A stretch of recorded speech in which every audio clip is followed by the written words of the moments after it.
In New Orleans, football transcends. It's a unifier. Post-Katrina, it gave the city hope and a reason for one of the area's most storied African-American high schools to press forward. It was the first place, in the East that a black kid could go to high school. August 29th, 2005. Water poured into the hallways of Carver High School, but students determined to come back returned to portable classrooms. Since we didn't have a building, I graduated out of trailers. The hope for Carver students, a football stadium they never had, a sign of support from the community, and a way for these kids to be noticed. People really don't know how much talent comes from just that area. In a neighborhood plagued with violence, The Ninth Ward, it gets rough at times. kids were promised a field of dreams, I'm real mad. but adults let them down. Somebody's got some splaining to do. This is the kids' money. It's very upset. We hold leaders accountable Mr. Jones. No, thank you, everybody. Why won't you answer any questions? Thank you. and investigate what happened to nearly $1 million in donated money. You got weeds and lights laying on the ground. That's it. For $1 million? Really? Does this stuff make sense to you? No. Here's Lee Zurich with Empty Field of Dreams. A football stadium like this, with turf, lights, bleachers, could have been a symbol of the city's post-Katrina recovery in the Ninth Ward. Instead, it turned into an example of what went wrong. We spent 3 months investigating the promises and the money meant for a neglected community, kids. It turned into their empty field of dreams. Man, I need to sit tight here. Didn't think I'd get emotional. A story that triggers tears. Sorry, need to compose myself here. A former politician I'm real mad. and football player sharing that pain. It's devastating. The story about $1 million committed to New Orleans kids There's going to be a lot of people upset about this. begins here We are live tonight from a place they call the Ninth Ward Field of Dreams. and here. A new state-of-the-art sports facility. If they build it, they will come. Exactly. Because nearly a decade ago, national networks jumped on the story. This isn't just about sports. The goal is to help a community get back on its feet. That exposure even caught the attention of the president. We see resilience and hope exemplified by students at Carver High School, who have helped to raise more than $1 million to build a new community track and football field, their field of dreams for the Ninth Ward. The Ninth Ward Field of Dreams, a big dream of a New York transplant, Brian Bordanek, a teacher and athletic director at Carver High School. I think it shows to our students that, look what can happen.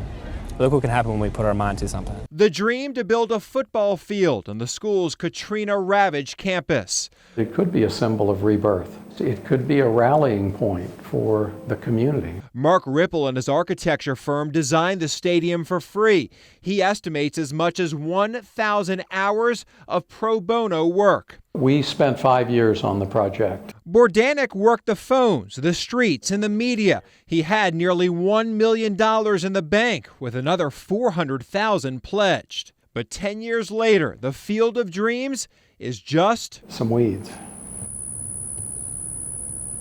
It's an empty lot. with a nearly empty bank account. Knowing what could have been for, $1 million of cost, what that community could have had, it's infuriating. After Bordanek started raising money, he formed a nonprofit. He was president of the Ninth Ward Field of Dreams. A few community members filled out the board. But in 2013, Bordanek left the volunteer presidency and the board. There was a lot of divisiveness in the leadership group. Ripple says Bordanek departed because of disagreements that emerged between Bordanek and the rest of the board. Bordanek had raised nearly $1.5 million and wanted to build a stadium to fit that budget. We have to bring this project in within our means. But Ripple says the board pushed for a more expensive project, arguing more money could be raised. They had, I think, a misguided notion that there was a lot more funding, that fundraising that could still be done. Brian was clear, let's work with what we've got. Let's not oversell the projects. With Bordanic out, Carver alum Alvin Jones took over as president, and the board hired another Carver alum, Betty Washington, as executive director, the nonprofit's first paid employee. In September of 2013, a groundbreaking signaled construction was imminent. But that was an illusion. Instead, over the next few years, leaders of the 9th Ward Field of Dreams spent nearly $1 million, but never built a stadium. Now, there's just $914 left in the bank. We're out here where we have seen the overtopping of the levee. We want to show you real quick. Take a look behind us over here. That's where the levee is overtopping. Parish President Gordy Dove, come step over here just for a second. You saw it here on Fox 8 first. The problem is you have a north-south levee and you have an east-west levee on by the large, and all this water is funneling at one point, and it overtopped our levee here. We call for an evacuation. We're hoping the water will go down because the tide is starting to fall, and we're going to have crews in here tonight to shore up. Once the levee subsides, the water subsides, we'll have crews over here to reinforce this levee. This is the sites out here in Myrtle Grove. A lot of water pushing over this area. We haven't seen anyone come out of their homes. They know how to ride out a storm here. Again, it's water's quickly rising. We did speak with a deputy with the sheriff's office. He says that they're worried that this portion of the road where we are may be overwashed, so they do want us to start heading back a little bit. But toss things back over to you, John and Nancy. All right, before you go real quick, do you get a sense of whether that's closed already, or what they're telling you about access for people who want to get to or from the southern part of Plaquemines Parish, real one? So my understanding of what I can see over here towards Highway 23, the highway is still open. It doesn't appear that they are closing it at this time. That situation that we talked about just a moment ago, we reached out to Fox 8 viewers and they responded within 5 minutes. 2 separate people were out here with boats to try and help these folks rescue these horses from the water. I was just told that in some parts of this field that has been flooded, it's 12 feet deep, certainly too deep for the horses. They were up to the top of their neck as they were trying to swim through this area. Now, the gentleman that we spoke to earlier, Sean Odemont, he's on that boat right there. He says they're going to try and herd the horses out using this flatboat with the gator tail motor on the back. The problem is once they get to land, you can see them right there. They're running because they're spooked. They have an opening in the gate here to let them out. He's going to take them and get them to dry land. But obviously, communicating that to a horse is very difficult. So what he's attempting to do is trying to get on the back of one of the horses potentially and ride them out. He says if he gets one of them, the other one will follow. You can see behind me there is a hole there in the flood wall, the water rushing in right now. Now basically this is part of the levee system that was unfinished, one of the back levees that was unfinished here in this community. Now I'm told that there were HESCO baskets in that opening there, and basically the water came through the HESCO baskets and now flowing into this community. The water coming up here, and the big fear is that this water will eventually reach Highway 23, and once the water goes over that highway, it basically blocks off the south end of Plaquemines Parish. People will no longer be able to use the highway to get to the lower end of the parish. But this water continues to come in. It is the south wind that's pushing this water right now into this community. So parish leaders are really hoping that the wind direction changes soon so that the water stops rushing into the community, because it's causing a very big problem. Maybe 40 minutes ago, we saw 3 deer move out of here as well. They kind of stopped, looked at us, and we looked back, and then they just went on their way trying to seek shelter and get to higher ground. But this is what it looks like right now out here. The district attorney says the concern for him is he worries this water will continue to push over and get into Highway 23, which is a major thoroughfare here on the West Bank. They throughout the last few days, I spoke with residents in Plaquemines Parish. They said they were going to kind of shelter in place. They said this is not the first time they've experienced storms like this. They are well experienced, and they know what they need to do to make sure they're safe. We have Rob Masson now live with Another apparently breaking story. Rob, can you hear us? We hear you, Nancy, and what you're looking at is a Coast Guard helicopter leaving the Houma Airport, going to check out those people in Montague you've been talking about all morning. They have been engaged in rescues in the Ile de Jean Charles area and some of the lower lying parts of Terrebonne Parish, and they've been quite busy, and there are some folks here who are very, very relieved that they were out and about last night. And I'm with Edison and Elizabeth Dardar, and folks, first of all, glad you all are okay. How much do you appreciate that Coast Guard helicopter that just flew off? Oh, I appreciate him very much. What happened last night? I don't know. We didn't think the weather was going to get that bad. That's how come we didn't get out. If we didn't know that bad, we would have got out. Mr. Dardar, was it the wind or the water that scared you guys last night?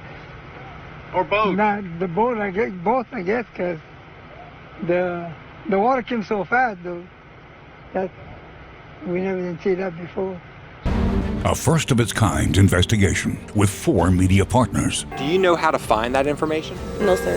No, No. I don't. State leaders promised poor families the Louisiana Scholarship Program would give their kids a better education. It's unfair to allow any child, to require any child to be trapped in a failing school. But our analysis found nearly 70% of the students attended D or F schools. This is shameful. I didn't hear anything of this. Setting many kids up for failure long term. Schools prioritizing their bottom line over their students. How are they setting the tuition if no one's paying the tuition? Well, they're setting it to maximize profits. If at the end of the day it comes back that this is all accurate, then they should not be serving our kids. And state officials ignoring their own rules, ignoring a law they passed. I think that the information that you are providing to the public now is unassailable. Our stories brought transparency to a program riddled in rhetoric. You can do the interview with me anytime next week. Why won't Ms. McMillan answer these questions?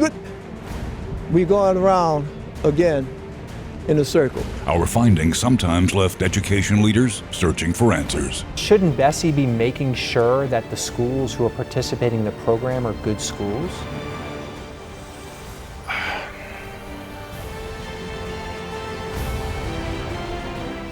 Here's Lee Zurich with The Cost of Choice. Inside this building, the Capitol, state leaders made a promise to kids. They had a plan to get them out of failing schools.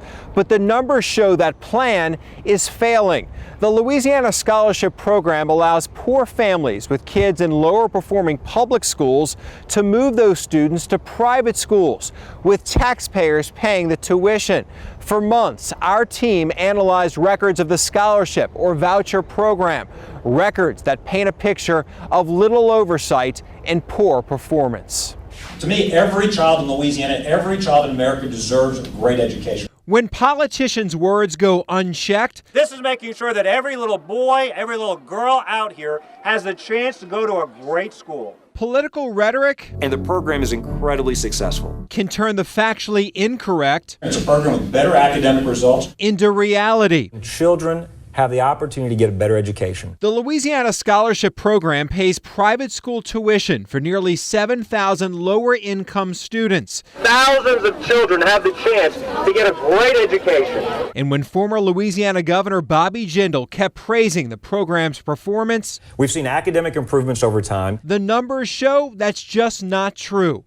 When Jindal declared, the kids are doing better academically, the facts show the same year as this speech, 60% of the schools graded in the scholarship program received a failing score.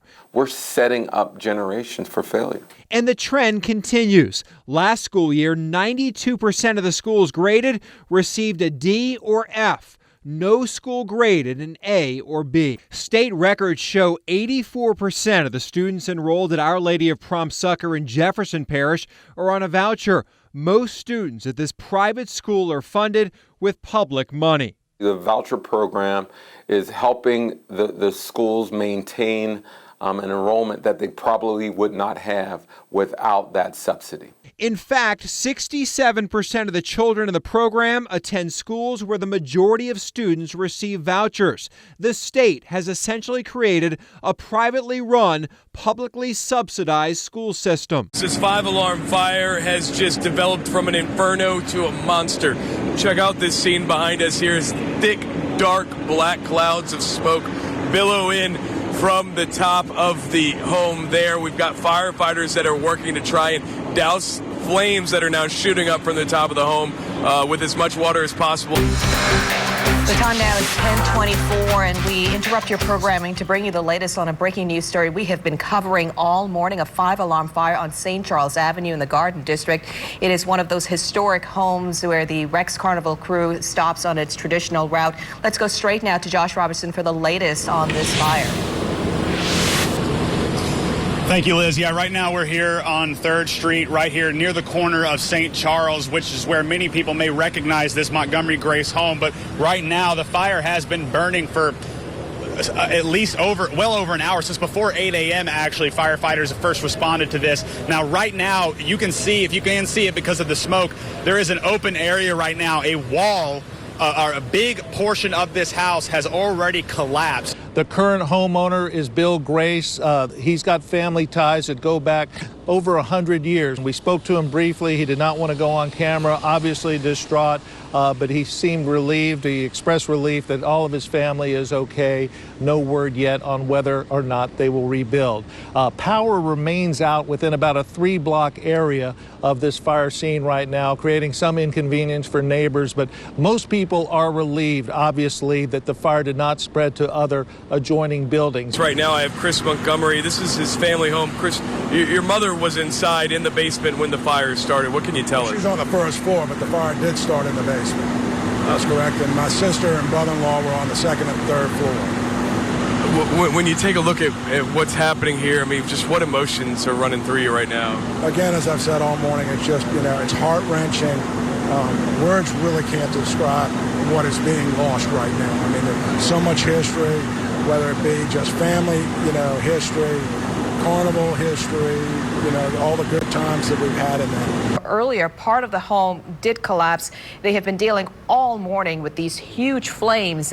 They moved in, they went to the 2nd floor, the 3rd floor. They even had one firefighter that was injured. They continue just pouring water on this. We heard from the fire chief that they coordinated with the Sewage and Water Board to make sure they had enough water to try to get this situation under control. I want to give you one more look behind us here. I want you to take a look at this left portion of the roof.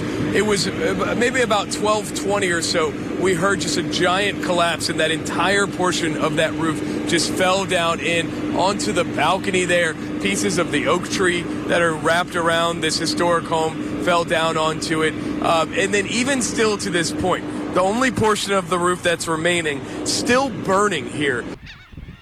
Pelicans crowd the skies above Louisiana's Queen Bess Island. And each spring, their population explodes.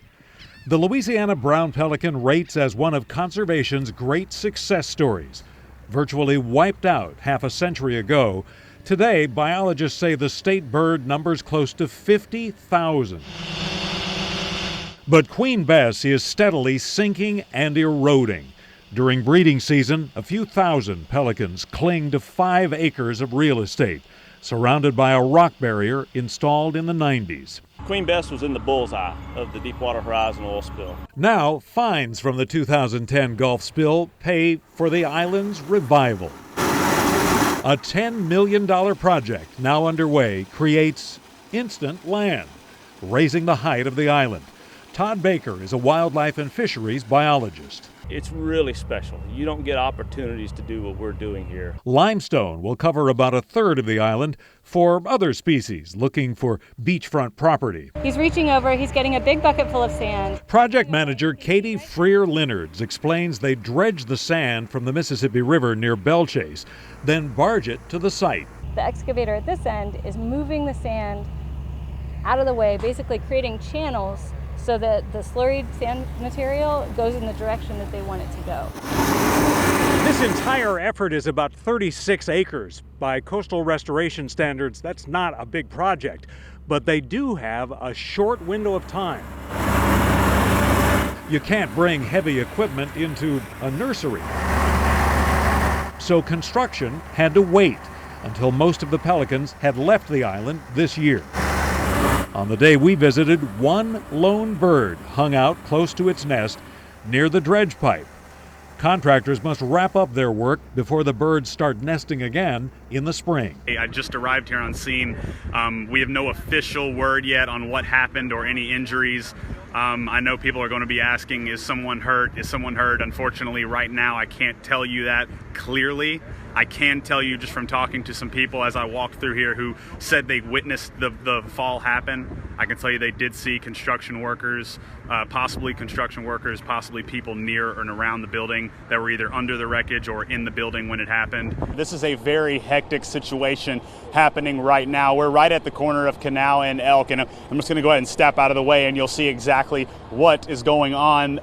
We know earlier this morning we were receiving word that the Hard Rock Hotel, or what was going to be the Hard Rock Hotel, was under construction, partially collapsed, and this is a very large building, so partially means that it was a huge portion of the building collapsed into the street.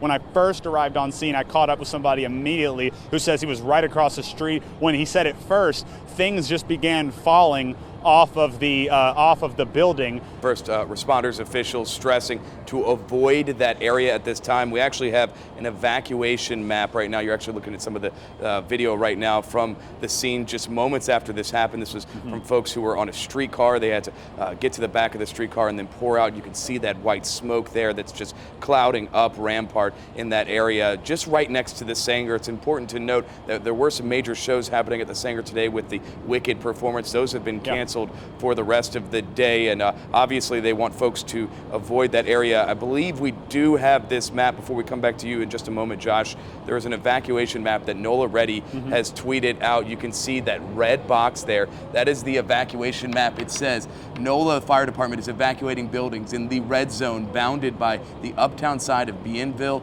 riverside of Basin, downtown side of Canal, and lakeside of Burgundy. If you are in this area, evacuate now. Good afternoon, I'm Rob Krieger. We're covering breaking news today of a fatal hotel construction site collapse on Canal Street. One person died and 19 others were hurt just after 9 this morning when the Hard Rock Hotel site partially collapsed at the corner of Rampart Street and Canal Street. 3 people are unaccounted for at this time. Emergency officials are asking people to stay away from the area as there is a serious risk for further collapse. Like a tornado, I guess. Like, I don't know, it's like an earthquake, better yet, because the building was shaking. Everything was shaking. It was just like everything coming down around you. We're hearing from witnesses of this horrific scene in downtown New Orleans. I was a construction worker. So let's get the latest now on that other aspect of our breaking news story from Real One Belogan. Real One. Hey Liz, we're about 2 blocks down from the origin of this scene here. As you can see behind me, it's just a different vantage point of the building and this collapse this morning. Inside the building earlier, I spoke with construction crews who were hard at work, didn't have a clue what was going on. They said they heard a sound, what sounded like a freight train, and then he just said he saw smoke. It's described what he saw as smoke and debris, and kind of take a listen of what 2 construction crews say it sounded like when the roof collapsed in. Everything just started falling around us from the 15th floor on, well, from the roof, I'm guessing, on down. That's all. Everything else is me just trying to get up from out of there. The building just started collapsing in front of me, and all I could do was run because you see the ground falling. It's like a movie, man. You seen the ground falling, and I seen the ceiling collapse down. Then I just seen the neck. Then I had to just ran to the back of the building. The smoke filled the room up. I seen one guy, as we climbed down the back of the building, down the stair shaft, see another guy who was hurt. We had picked him up and carried him out the building to safety. And David Jones there mentioned that individual, he's talking about his co-worker there, that they brought down from a scaffolding to safety. He was taken to the hospital, and when they last spoke with him, they said his conditions are fair. Now I'm joined with Tiffany Wong, who spent the morning kind of talking with witnesses and evacuees from nearby locations. That's right. The streets are starting to clear up now, but earlier this morning, dozens of people watched in horror after part of the building collapsed. And we spoke with some evacuees from nearby hotels who say they woke up to a flurry of debris outside their windows and were told they had to leave. They were told they would be relocated to other hotels, but apparently they're all booked up and somewhere out of the country, others out of the state, who say they're told they can't retrieve their items for at least a week. We also spoke with some people who witnessed the collapse. One of them, a rideshare driver, who says he was on his way to pick someone up when part of the building came down in front of him. It started at the top, like a piece of plywood or something fell, and the next thing I know, 1/3 of the building's missing. If it didn't fall before the light, I would have been dead, yeah. 2 people are still missing after a building collapse on Canal. City officials say that the Hard Rock Hotel was under construction when the top portion collapsed, killing 1 person. Catherine Mazzone is live at the scene. This is 49-year-old stucco foreman Anthony McGretta and his wife Nova. Nova says he loves his job. She tells me he wasn't even scheduled to work today and was working overtime when he was caught in the building collapse. Nova says Anthony is a loving husband with 4 grown children and 5 granddaughters. Urban search and rescue crews stopped their search today after 2 attempts. A search and rescue volunteer tells us they're unable to go back into the building until it's been stabilized. Good afternoon, I'm Liz Reyes. Right now, emergency officials and New Orleans leaders are getting ready to hold a news conference, taking a live look now, giving us the latest on this effort to bring down the 2 large, unstable construction cranes. They are atop the site of the partially collapsed Hard Rock Hotel site. The city has not yet set an exact time for the implosion. Earlier, they said this could happen between noon and 5 p.m. Engineers from Europe and a lot of experts are there. Once those horns go off, that means it's 2 minutes away. 3, 2,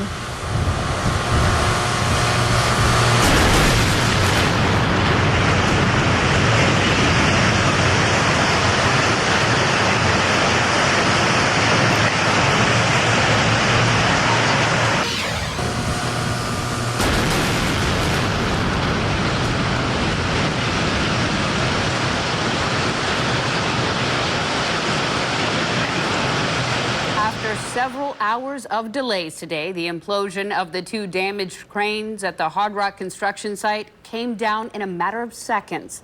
City officials call the operation a success. All right, John Snell along with Nancy Parker and Arthur Hardy here in the Superdome. We have some very sad news to bring you, and that is that there has been an accident.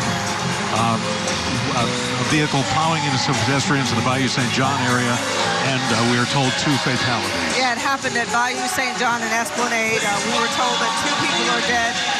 Just a vehicle hitting pedestrians. At first, injuries were reported, so we don't know how many injuries there are from that accident, but we know there have been 2 fatalities. And it's quite a pall on the whole night when something like this happens. Hopefully we'll get more information on it. Especially coming as it does a couple years after the other incident where there was a similar episode. In this case, there are a couple of fatalities there. We have a crew on the way to the scene. We hope to bring you more information as we get it. I heard a really loud crash. It was very, scary. Breaking news tonight as police say a driver on Esplanade Avenue hit and killed 2 people and injured 6 others in a 3-block span. Good evening, I'm Shelley Brown. New Orleans Police Superintendent Sean Ferguson says most of the people the driver hit were bicyclists. Catherine Mazzone joins us live from the scene along Esplanade near Bayou St. John. 7 hours after this all began, and police are still out here trying to figure out exactly what happened. It's still a very active scene as they try to figure out what led to a driver hitting and killing 2 people and injuring several more. Police say someone was heading down Esplanade Avenue when that person hit 8 people, several of whom were riding bikes. 2 people were killed, 1 woman and 1 man, both 30 years old. Fox 8 obtains video of what unfolded on March 2nd when Tashanti Tony, traveling at speeds around 80 miles per hour, plowed through several cyclists on Esplanade Avenue. 2 people died and several others were hurt. And I believe that Cherie and David got justice today. They were beautiful human beings. Tony told the court he went to the Endymion Parade and was drinking tequila to celebrate his 32nd birthday. He said he blacked out as he sped down Esplanade Avenue and didn't wake up until his head was in an airbag. The video, though, shows Tony seconds after he crashed his car get out of his vehicle and run from the scene. Police captured him a couple of blocks away, where he refused a breath test.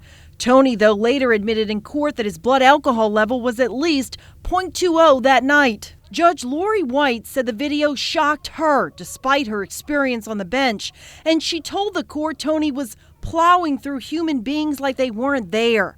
Then, on the day of the sentencing, Assistant District Attorney Jason Napoli revealed Tony was caught on a recorded jailhouse phone call, laughing with his sister after the gut-wrenching testimony of victims and their families. Stunned, shocked, saddened. Pick one. The Saints and the city are all three after their devastating 26-23 overtime loss to the Rams. And after the game, all the talk was about the call, or in this case, the no call. It's frustrating, just getting off the phone with the league office. They blew the call. By now, you know the scenario. 3rd and 10 from the Rams 13 with 1:48 on the clock. Drew Brees fires a pass to Tommy Lee Lewis. It's crystal clear. Nickel Roby-Coleman collides with Lewis before the ball gets there. Plus, there was helmet-to-helmet contact. But in the aftermath of the play, no flag was thrown. Are you serious? Over. Get that out of my face. Curse words spewed from angry Saints fans as they left the dome. Take a picture of that. It was a somber crowd. Who dat? Deflated after being dealt a devastating blow. Not enough beer on Bourbon Street for me tonight. Atlanta, y'all city safe. It's safe. Most shared the same sentiment. The refs the Saints. That's all I have to say. Many Who-Dats say the game came down to a bad call towards the end of the fourth quarter when referees did not throw a flag for pass interference. We got robbed. That last play, the game was over with. I've been coming to Saints games since 1967. That is the worst call in NFL history. That was pitiful. Like, the refs were pitiful. The calls were pitiful. I never seen anything that blatant and that disrespectful in my life. I'm done with the NFL. Setting up Field 6 at Val Reese Park is like preparing for a major league game. Players suit up, warm up. Next up, number 46, Bryce Favalora. And gear up. Run! For a baseball game that is anything but ordinary. We've only been spectators, never thought that we would actually have her playing, as a team member. For these athletes, it's an extraordinary chance to soar. I feel great. Why? Because I got energy and powerful. This is the League of Angels. Young people with disabilities displaying abilities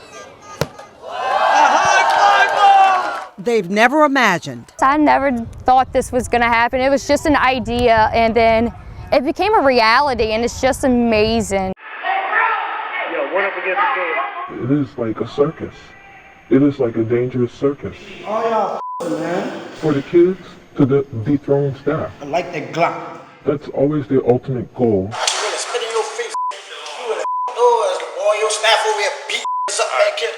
It's been quite a while that we've been fighting these issues. A longtime employee of the Juvenile Justice Intervention Center speaks out about what goes on inside the facility. The employee is responsible for the everyday needs of detained juveniles, from their welfare and educational needs to guarding and discipline. A lot of people just feel unsure, uneasy. A lot of males, when they're working, they are afraid to do their job, to sort of manipulate the situation, to try to overpower the situation. The employee says what went down inside the Juvenile Justice Center August 15th wasn't the first time chaos broke out. The next thing you know, we see the police there, but then the police had to leave because, as I'm told, it was too early. Watch out, foot. so when they came back, that's when it got real. And the kids were out of control even with NOPD. The employee says the juveniles were hyped up and refused to back down. Then they were saying, to certain individuals what they wanted to do or whatever. And so they were jumping on furniture, they were climbing the glass wall, and they were jeering out, taunting and saying, yeah, come on in here, I got some, bleep for you, because they were promising to throw feces on people. Feces the juveniles had previously stored up to use on staff. They had their little feces packets ready, and they were ready to fight. Good evening, I'm Lee Zurich. And I'm Shelley Brown. A state senator criminally charged. U.S. attorneys announced today they charged Wesley Bishop for making a false statement to a federal agency. Yeah, Fox 8 has been looking into this issue for months and found the questionable documents that have Bishop going from the state legislature to answering in federal courts. In the summer of 2012, Wesley Bishop received a forgivable loan from the federal government, $188,000. The loan, part of HUD's small rental property program. The program incentivizes property owners by giving them this money. In return, the property owners offer reduced rental rates, affordable housing for low-income residents. If the property is rented for 5 straight years, the loan is forgiven. In this case, if Bishop rented out this New Orleans East fourplex for 5 years, he would be able to keep the $188,000. This is, again, taking federal money that comes out of our taxes that was designed to help poor people or low-income individuals. The State Office of Community Development oversees this federal grant. Bishop submitted lease agreements showing the government that low-income residents were living in his units. Here's a lease document where Bishop signs off on Unit B, claiming someone lived there from February of 2013 through January of 2015. This week, the New Orleans Sewerage and Water Board told us they never had an account on file for that unit, and the water meter was removed in March of 2012, even though Bishop claimed someone lived there. In fact, 3 of the 4 units never had a water meter, while Bishop told the feds people lived there. A 4th had an open account for a few months. The Sewerage and Water Board removed that meter in the summer of 2013. Still, even after that, Bishop told the government he had residents living in his units. This is years. This is 5, 6 years in which he was supposed to be renting these apartments, which he never did. And it's very clear that he never did. When the state did a compliance inspection on his fourplex, they took pictures of the property with no signs of any residents, even writing him a letter stating all 4 units are vacant. This is a state senator, and we know there's an affordable housing problem in New Orleans. He's part of a program to try to help that and takes the money instead of trying to rent it out to low-income people. And it's, to some degree, designed to help folks within his constituency, within his district. There are people in his district that could use this kind of housing. So what's your reaction to that? It's not shocking because it's him. It is generally shocking to say a state senator, a vice president of a major university, is openly and intentionally stealing money from the federal government with no intention of performing the promises that he made by which he got that $188,000. Philip Sharp takes his time. Walking to his pickup is a joy. Hey, Win. Can I ride with you? Yes, if you trust me. I've never ridden with a person that's 109 years old before. His hearing is nothing to shout about, but his mind is as sharp as his name. Do you have a hard time driving, or is it easy for you? I have drove a long time. Born in 1909, the first year Abraham Lincoln's face was on the penny, Sharp was always more comfortable on a horse, as a cattle herder and a farmer, and he loved cars. I drove old T-models, I drove trucks, I drove everything but an 18-wheeler. Let's go. All right. We took off in his truck, headed to Barker's Corner for his favorite chicken and dumplings. We used to plow on mules and horses. This was all dirt roads when you were growing up, huh? I remember when there was a house in here. What? We never got electricity in the 40s. Navigating the two-lane roads at a pretty good clip. The Fox 8 photographer followed. We'll slow down a little bit so he can catch up with us. Slow up, now slow up, slow up, slow up, slow up, slow up. There you go. We got on counted, we had 2,021 head. 2,000, oh, watch out. 2,021 head. Yeah, that's what we had. I saw, I don't know if it was a dead body or something to my right with bullet shells and a cracked phone. Then when we were exiting the building, there was a trail of blood. Terrified students hid in their classrooms today as police say 2 people opened fire inside a Colorado school. Good evening, I'm Kim Holden. And I'm Lee Zurich. Authorities say today's shooting killed an 18-year-old student and injured 8 others at the STEM School Highlands Ranch near Denver. Police arrested 2 students but have not released their names. 2 of the injured students are listed in serious condition. 2 have non-life-threatening injuries, and 1 is in good condition, and 3 have been released from the hospital. Some parents say they got frantic calls from their kids during the shooting. My daughter called me, and she said, "Mommy, there's gunshots at the school." And I just stopped what I was doing, and I just ran into my car to get over here as quickly as I could. Families cried and hugged as they were reunited outside of a nearby recreation center. Investigators have not said what they believe motivated the shooting. New information tonight about the illegal dumping problem in one part of New Orleans. After Fox 8 got involved, the city says it will limit access to a road littered with thousands of tires. Kimberly Kurth has this Fox 8 Defenders update. Our view from the air uncovered a massive illegal dumping ground in New Orleans East. This is what Old Gentilly Road looks like. Thousands of tires line and even block the street. We contacted the city to find out what they're doing about this problem. A spokesperson says the city is aware of the large number of tires that have been illegally dumped here, and we're told a camera was recently installed in the area. Problem is, that camera was not in the location of the dumping site we've been reporting on. Tonight, we spoke with this auto repair shop owner in New Orleans. He says tire dumping is a huge problem. You see a lot of tires in the east, but this is a problem all over the place. I live on the West Bank, and it seems like any dead-end street, it's open season to dump tires. Chuck Hamback believes illegal dumping on Old Gentilly Road may be the result of some companies keeping the fees they charge customers to dispose of and process tires. And because there's a processing fee, a lot of people, some small shops, or they're under the table, they'll take the tire fees in and they'll throw these tires out, just get rid of them, and they'll pocket the money.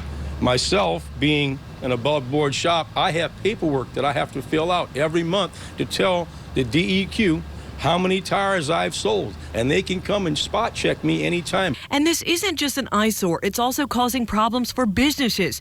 We were there when an 18-wheeler from Arkansas got stuck because of those tires blocking the road. Our crew spent over an hour helping the driver back out. And since Fox 8 started looking into this problem, the city now says it will limit access to this section of Old Gentilly Road until these tires can be removed. If you try to go down the road, you can't.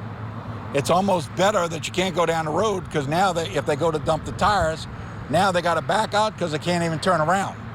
So maybe it'll stop it. I don't know. We spoke to Andy Hillary, who owns a trucking business on Old Gentilly Road. He's fed up with what he sees out here, so he contacted us for help. Maybe you all can get something done. And, being a business owner, how does it affect your business? Shuts me down. I mean, you don't see many trucks running right here right now, because we're almost shut down with potholes and everything else. The city also tells Fox 8 its Department of Sanitation has assessed the number of tires on Old Gentilly Road and determined that they cannot be removed until capacity restrictions at the city's only tire processor are lifted. Kimberly Kurth, Fox 8, Local First. The city says until those capacity issues are lifted, the Department of Sanitation will continue to remove smaller piles of tires across the city. If you have a consumer issue you want us to address, call the Fox 8 Defenders, staffed with volunteers from the National Council of Jewish Women, the NCJW, or fill out our online complaint form at fox8live.com. 2 men police say are responsible for a string of armed robberies in April are now in jail and could face even more charges. Gretna police booked Richard Brown and Emil Washington for robbing 3 different restaurants in a 24-hour period and say they could be connected to other armed robberies across the area. In April, investigators released pictures of one man serving as a lookout while another man pulled a gun on a security guard at Waffle House in New Orleans East. You know, with the help of crime cameras and the citizens, you know, it's results like this that we get and we hope to continue to get. Gretna police initially questioned Brown, who denied involvement when they interviewed his accomplice. Washington police say he implicated both of them in all 3 robberies. New information tonight in the case of a young man who was shot over just $1. We first introduced you to Daryl last night in our special report, Determined to Fight. And we just like, really? $1? And we say no. Then he hops out with the gun and says, give me everything in your wallet. Give me everything in your pockets. And we just stopped and looked at each other and we just froze, just like, it wasn't really scared, just disbelief, like, it's just like really happening. Like, what? Next thing you know, he shot me. Of everything, I remember my grandmother's voice, her crying and saying, that's my baby, and everything. I just questioned, why would you hurt him? A bullet hit Daryl's spine, paralyzing him from the waist down, but he says he won't stop working toward recovery. So I'd rather just be pushing myself to be better and happy. I mean, I had to deal with it at some point, so why not now? Today, Daryl and his family learned that the person accused in the shooting is a 13-year-old boy who's also accused in another shooting just days before. Family members of both victims packed a courtroom today during a hearing for the teen. Natasha Robin has the exclusive story. After spending more than a month by their loved one's side in the hospital, Dorothy White and her family packed juvenile court. They want to know more about the teen accused of shooting their loved one, Daryl, back in March in New Orleans East. The bullet entered Daryl's spine, paralyzing him from the waist down. But you changed his life. This is a young man that he worked very hard. You know, he's very humble. He's very much loved by his teachers and principal. It's just changed everything. Once in court, Daryl's family found out the shooting suspect is 13 years old. Just disbelief. I have grandkids, or 12 and a half, you know, and you should be riding bikes and going to school and field trips and, you know, playing your video games. I just can't imagine. In Daryl's case, 13-year-old Lionel Reynolds is charged with attempted second-degree murder, armed robbery, attempted armed robbery, and a juvenile in possession of a gun. Judge Candace Anderson told the court she was forced to appoint a guardian to the 13-year-old because she said his aunt, who he claimed to live with, refused to show up in court for her nephew. I'm 21 years old, just made 21. I would never in my mind thought that a 13-year-old would do something like that to another person. It turns out Reynolds faces even more charges. The 13-year-old accused in Daryl's shooting is accused in another shooting as well. And that shooting unfolded just 3 days before Daryl was shot. That victim's family was here too. It's just heartbreaking. It's sad that they don't have the proper guidance they need. Reynolds is also charged with shooting Keena Esteen's 16-year-old son in the leg. He's doing better now, but the 2 victims' families met today for the first time, and Esteen learned that Daryl will have to live his life in a wheelchair. It's just heartbreaking because that could have been my child. And when my baby got up this morning to get dressed, I said, "You look nice, son." And he fixed his sign straight and looked in the mirror and he said, "But for this occasion, Mama, I said, you could be dead, though. Esteen says juvenile crime is out of control. She points out no one even showed up for the 13-year-old suspect today, who she believes needs serious help. It's just heartbreaking that these kids don't have nobody. And the juvenile system is just set up the way it is.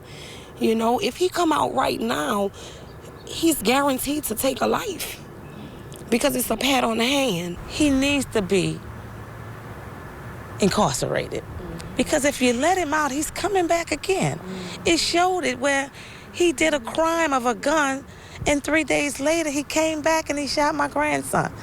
I'm sorry, he do not need to be here. He needs to, you know, it's not an example because what about us? What we have to go through. Natasha Robin, Fox 8, Local First. The 13-year-old is facing even more charges. He is set to go to trial in June for 3 other cases involving other crimes. Hundreds of people gathered in Biloxi tonight to honor an officer shot and killed Sunday in the parking lot of the police station.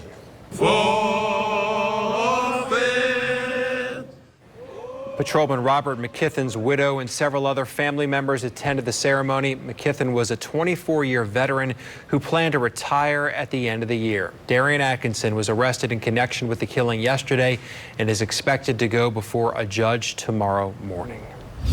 A House committee wants to strip oversight of the state's medical marijuana program from the Department of Agriculture as frustrations grow over how long it's taking to make the drug available. Lawmakers passed rules for dispensing medical marijuana 4 years ago. During a heated hearing today, growers and Agriculture Commissioner Mike Strain traded accusations over what's causing the delays. The full House will now consider whether the health department should take control of oversight. A lawsuit over a school's decision to ban some students from walking in the graduation ceremony has been put on hold as the school tries to move it to federal court. 18-year-old Lyric Fernandez sued Sophie B. Wright after she was barred from the ceremony for participating in a water fight on senior prank day. Fernandez's attorney calls the efforts to move the lawsuit a stall tactic. The school said tonight the lawsuit should be moved to federal court since Fernandez claims her federal rights were violated.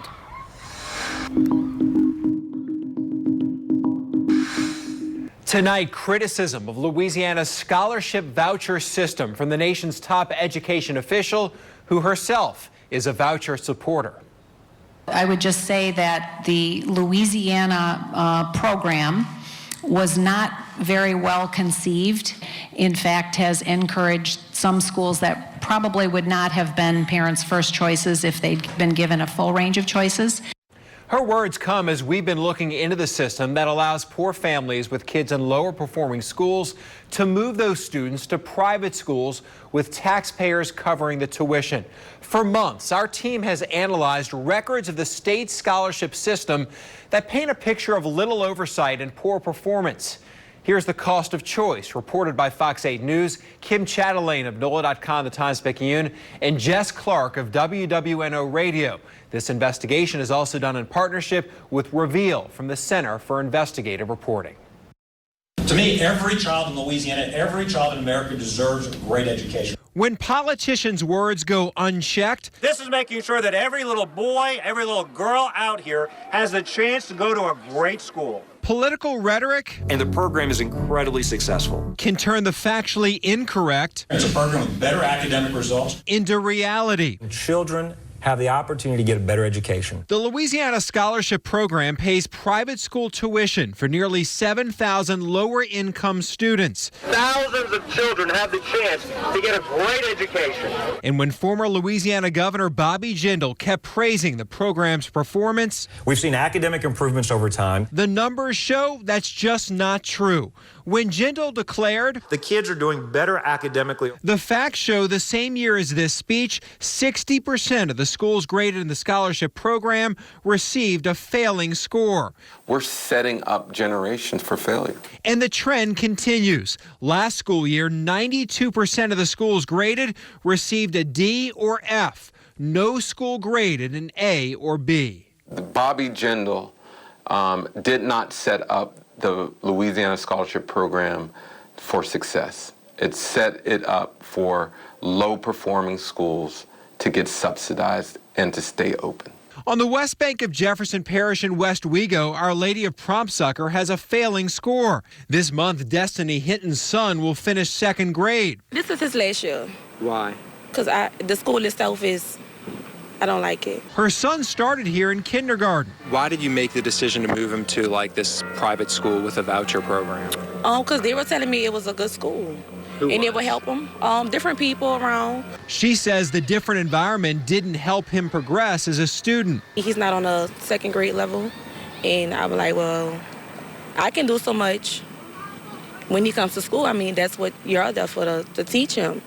So, I mean, it's like I do my part, and I expect y'all to do your part, too. State records show 84% of the students enrolled at Our Lady of Prompt Succor in Jefferson Parish are on a voucher. Most students at this private school are funded with public money. The voucher program is helping the schools maintain an enrollment that they probably would not have without that subsidy. In fact, 67% of the children in the program attend schools where the majority of students receive vouchers. The state has essentially created a privately run, publicly subsidized school system. In Orleans Parish, St. Alphonsus, St. Benedict the Moor, and St. Leo the Great all have more than a 90% voucher enrollment.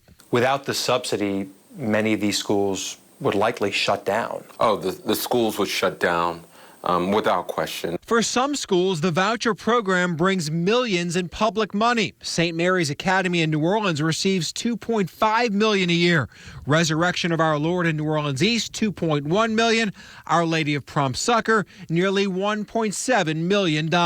Do you think the majority of the schools in the program are good schools?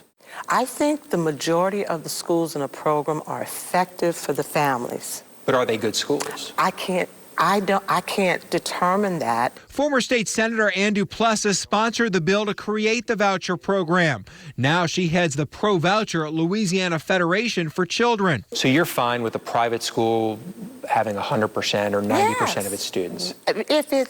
If they are effective for that child, for every 100 child, individual in that school, if it's effective, then absolutely. We have a school. What if the test scores don't show it? Let's make sure we're testing right. Duplessis says voucher schools are at a disadvantage. The state mostly bases those letter grades off the Louisiana Educational Assessment Program, or LEAP test. All voucher students must take it. In many cases, traditional public schools are going to gear their day to helping kids pass the test.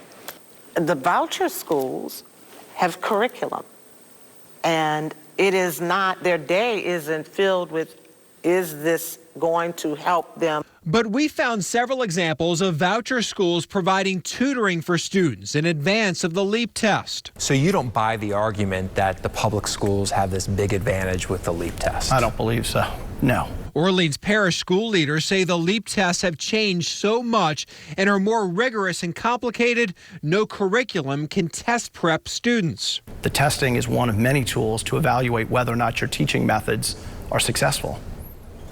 And if you're not testing well? You probably need to rethink how you're teaching the kids those individual concepts. Kids from poor families can jump to a voucher school if they attend a C, D, or F public school, or if they're entering kindergarten. We found many instances of students moving to a school, though, with a worse grade. Voucher school grades are based only on the scholarship students' scores. In 2017, state records show 7 kids left Kip Believe. After that, New Orleans school received a C grade. The next school year, all 7 students enrolled at St. Joan of Arc. That year, the school received a D grade. If you're going to take on a voucher program, the private options must be better. Even in that C school, having the opportunity to say, if this isn't working for my child, for various reasons, that I should have the opportunity to move them. But in New Orleans, you can move to another public school. But most of our public schools are failing public schools, and so Most are in Orleans Parish? I think, well, I'm not sure the percentage. You would we say have, most are F schools? No, not most are F schools. When I think of failing, I'm thinking of D or F. The facts show most New Orleans public schools are not failing. 62% have an A, B, or C, while 38% have a D or F. Every parent knows what their school is rated, right? Do they? Yes. You think so? Absolutely. I would think so. And today, yes. So you think if we went out to these schools and asked parents, they would know what they're rated? I think that parents will have a good idea, absolutely. But we visited 5 different voucher school carpool lines and spoke to dozens of parents. Every one had the same answer. Do you know what this school is rated by the state? Not sure. No. I don't. No, I really don't. They were rated an F last year by the Really? state. Yeah. I didn't know. Do you know they were given an F by the state? No, I didn't know that. Do you know how to find that information? No, sir. Honestly, I'm not sure. But there's more. The grades for voucher schools are only based on the scholarship enrollment, but 25% of the voucher students attend schools that receive no grade. The reason why? In most cases, the state doesn't assign grades to schools that have 10 voucher students or less in a grade. So we have no way of knowing how those kids are doing, no way of holding these schools accountable.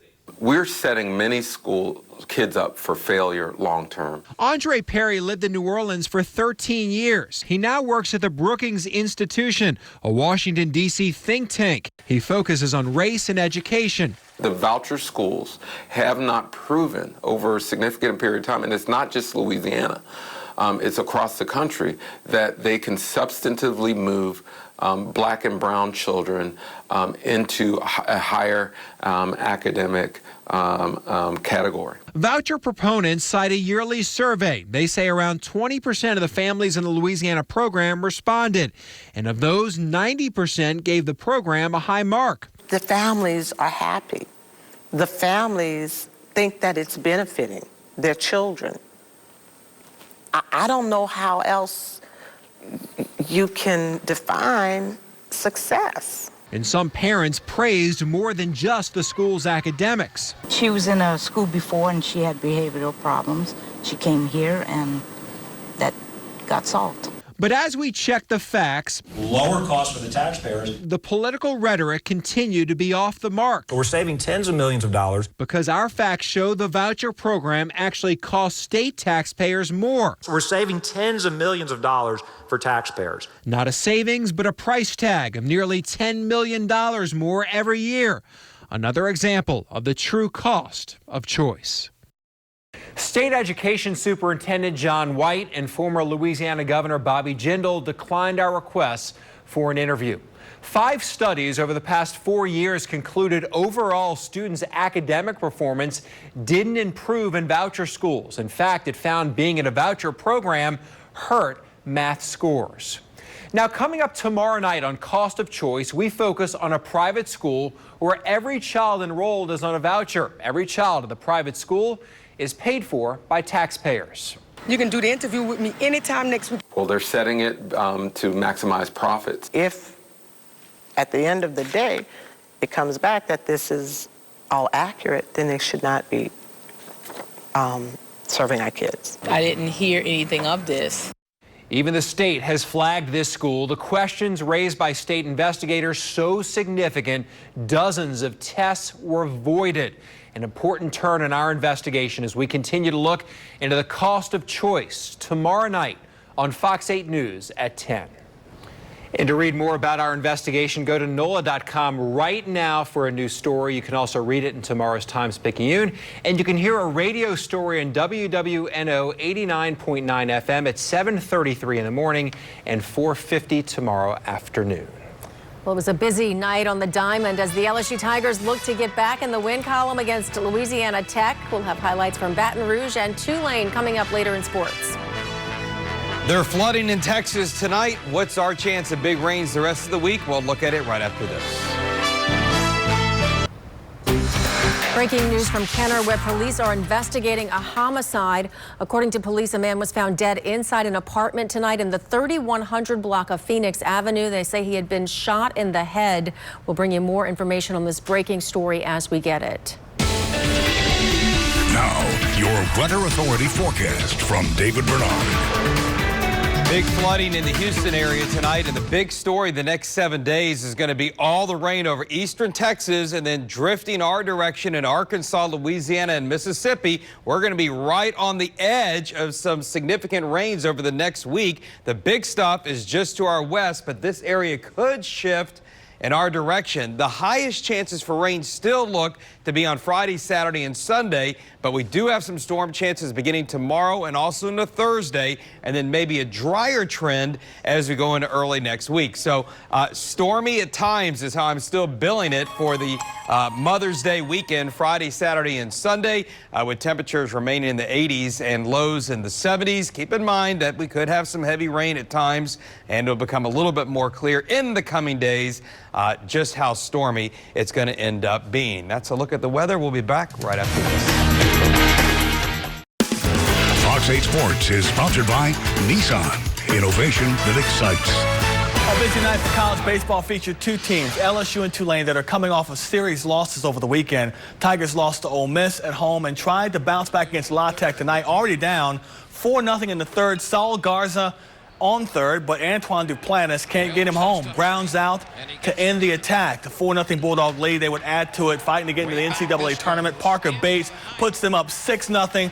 An easy win for the Bulldogs. 12-1 is your final. As for Tulane, they lost 2 of 3 to UCF over the weekend, faced Nicholls State tonight, tied at 1 in the fourth. David Bedgood single scores Jonathan Artigues, wave up 2-1 at that point. Same score, though, in the 5th inning.